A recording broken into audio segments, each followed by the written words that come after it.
Kapolri Jenderal Listio Sigit Prabowo menaikkan pangkat satu tingkat untuk 3 anggota Polri yang gugur dalam bertugas di Waikanan, Lampung. Selain itu, Kapolri akan memberikan santunan kepada setiap keluarga korban. Bapak Kapolri memberikan suatu penghargaan yang setinggi-tingginya kepada setiap anggota Polri dan khususnya dengan peristiwa tersebut terhadap 3 personel diberikan kenaikan pangkat luar biasa anumerta, maka terhadap ketiga personel tersebut telah dinaikannya oleh keputusan Kapolri ini menjadi pangkat yang setingkat lebih tinggi. Kapolri Jenderal Listio Sigit Prabowo menaikkan pangkat satu tingkat untuk 3 anggota Polri yang gugur dalam bertugas di Waikanan, Lampung. Ibtu Lusianto, Kapolsek Negara Batin, mendapat kenaikan pangkat satu tingkat menjadi AKP Anumerta Lusianto. Selanjutnya Bribka Petrus Aprianto, Binmas Polsek Negara Batin, mendapat kenaikan pangkat menjadi Aibda Anumerta Petrus Aprianto. Nama berikutnya Bribta Galip Suryaganta, Bintara Satreskrim Polres Waikanan, mendapat kenaikan pangkat menjadi Bribtu Anumerta Galip Suryaganta.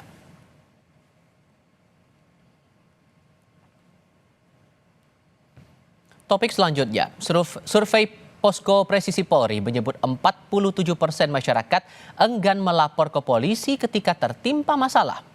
Apa penyebabnya? Putri seorang warga Kota Pekalongan baru-baru ini menjadi korban penipuan penjualan sepeda listrik yang diiklankan di media sosial. Modusnya, pelaku meminta transfer uang muka untuk faktur pengambilan sepeda listrik di salah satu toko di Kabupaten Pemalang. Oleh pemilik toko, Putri disarankan lapor ke Polres Pemalang. Namun petugas jaga menolak dan Putri diharuskan melapor ke Polres Pekalongan Kota. Mengaku takut stres usai merasa laporan aduannya ditolak Polres Pemalang, Putri akhirnya nekat curhat ke personel pemadam kebakaran. Aksi Putri kemudian viral di media sosial. Terima kasih buat Polres Pemalang sama Polres Pekalongan Kota sudah menindaklanjuti kasus kulo. Awalnya kan kulo bingung, udah ada yang nindaklanjuti, makanya kan kulo curhat mbek damkar. Kulo takutnya kan depresi, bukan kulo depresi, labripun. Makanya kulo kan curhat mawon ten damkar. Alhamdulillah bapak-bapak mriki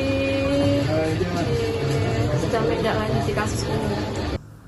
Usai aksi Putri beredar di dunia maya, polisi dari Kota Pekalongan dan Pemalang pun akhirnya datang ke rumah Putri untuk klarifikasi. Kalau dari lokus atau tempat kejadian perkara di tempat kami, wilayah hukum Polres Pekalongan Kota. Tapi karena belum tahunya korban, asumsinya laporan ke Polres Pemalang karena diarahkan dari toko tersebut ya Mbak ya, ke Polres Pemalang. Polres Pemalang sudah menerima laporan dari korban penipuan online atas nama saudari Putri.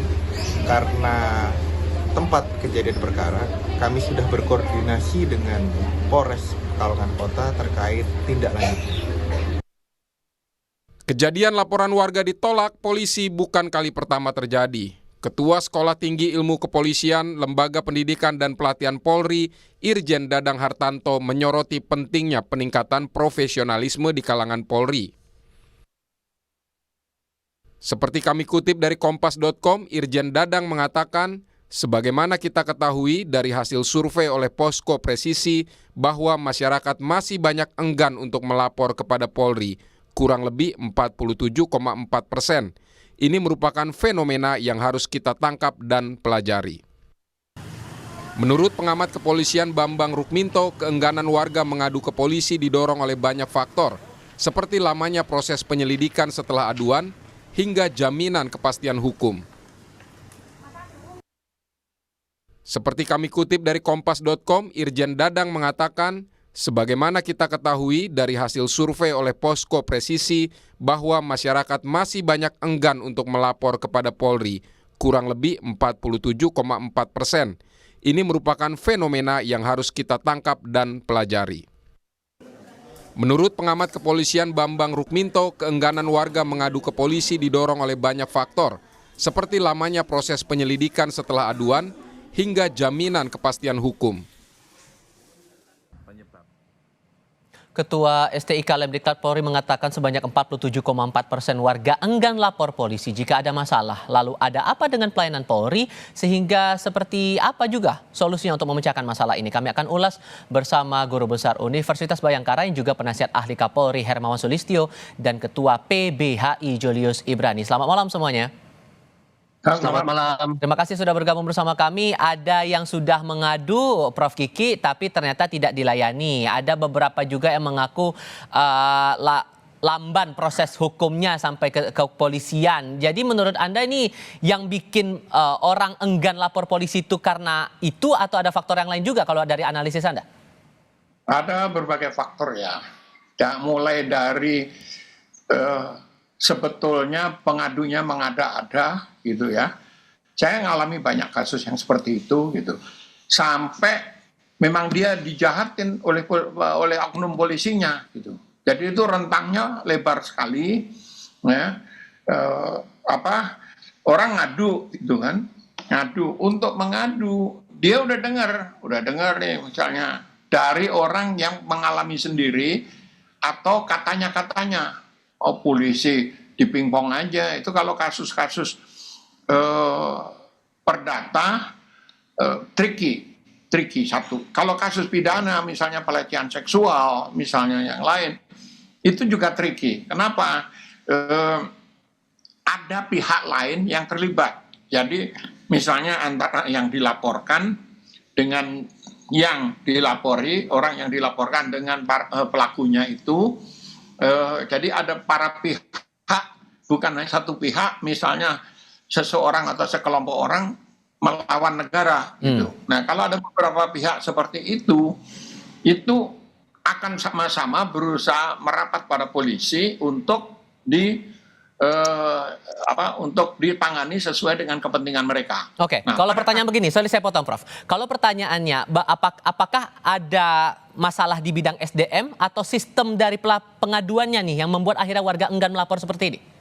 Ya kalau masalah SDM bukan hanya polisi, semua warga kita SDM-nya masih sangat rendah. Nah kalau di polisi itu kan pendidikan untuk bintara bisa sampai diangkat jadi polisi itu kan hanya 7 bulan. 7 bulan setelah lulus SMA. Bervariasi sebetulnya, dulu pernah 1 tahun, pernah agak kurang sedikit kayak gitu, tergantung keuangan negara untuk pendidikan polisi. Nah, dengan pendidikan segitu ya pasti kurang lah, apalagi kalau masalahnya menyangkut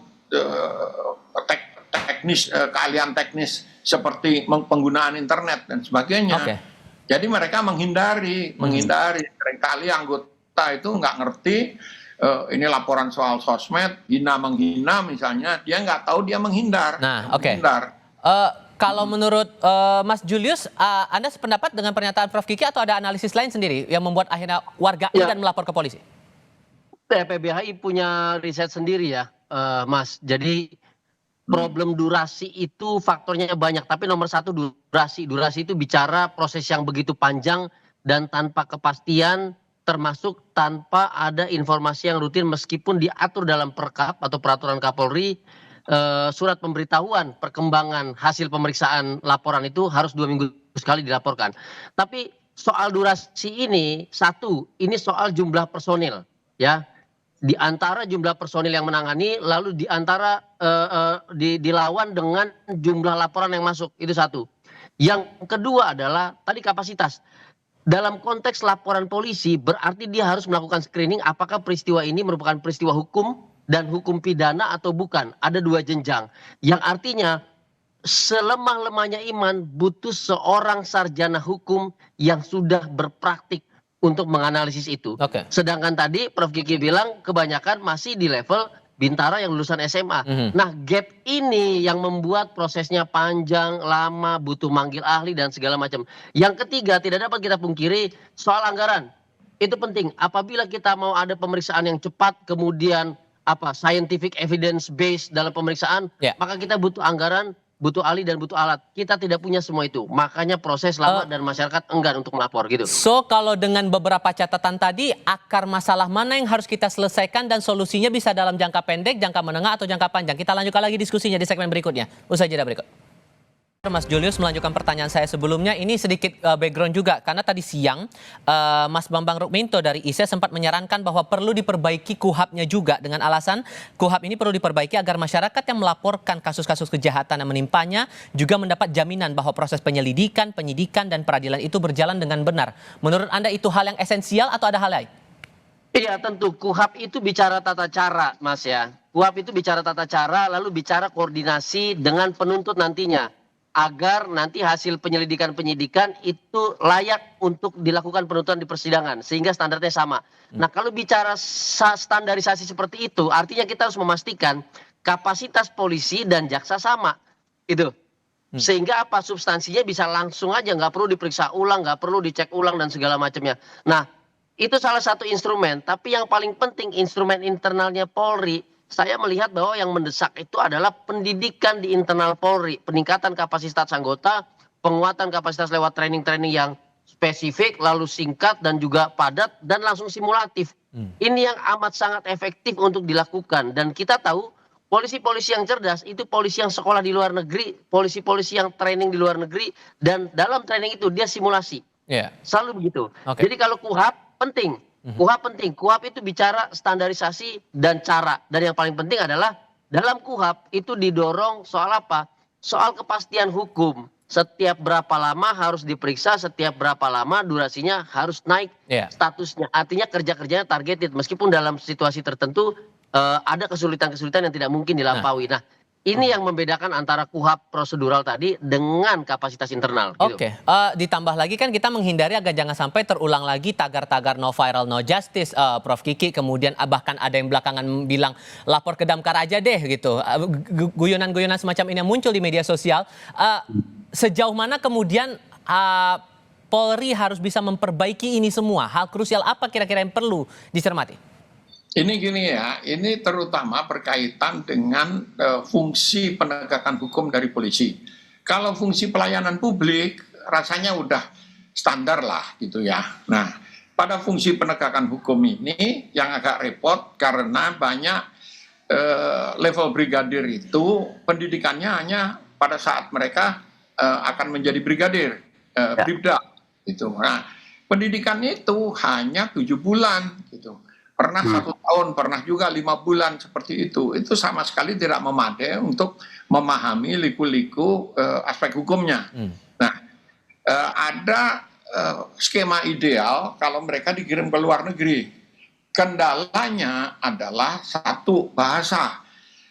Pernah ada program untuk pengiriman bukan level brigadir, tapi level perwira, perwira remaja. Dari Akpol itu langsung dikirim ke luar negeri supaya tidak terkontaminasi oleh senior-seniornya dalam hal-hal yang buruk. Apa yang terjadi? Jarang sekali yang lulus bahasa gitu. Bagaimana dia dikirim ke Inggris tapi bahasa Inggrisnya TOEFL-nya di bawah 400. So poinnya apa itu Pak? Poinnya apa berarti?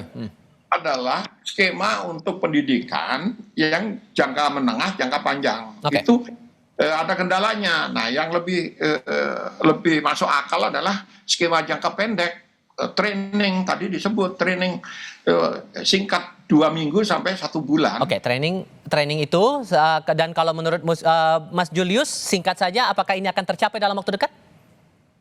Kalau trainingnya training singkat, pelatihan singkat itu bisa tercapai. Tinggal Pak Kapolri fokus dan targeted untuk mendorong hal tersebut. Kalau mengubah sistem pendidikan itu panjang.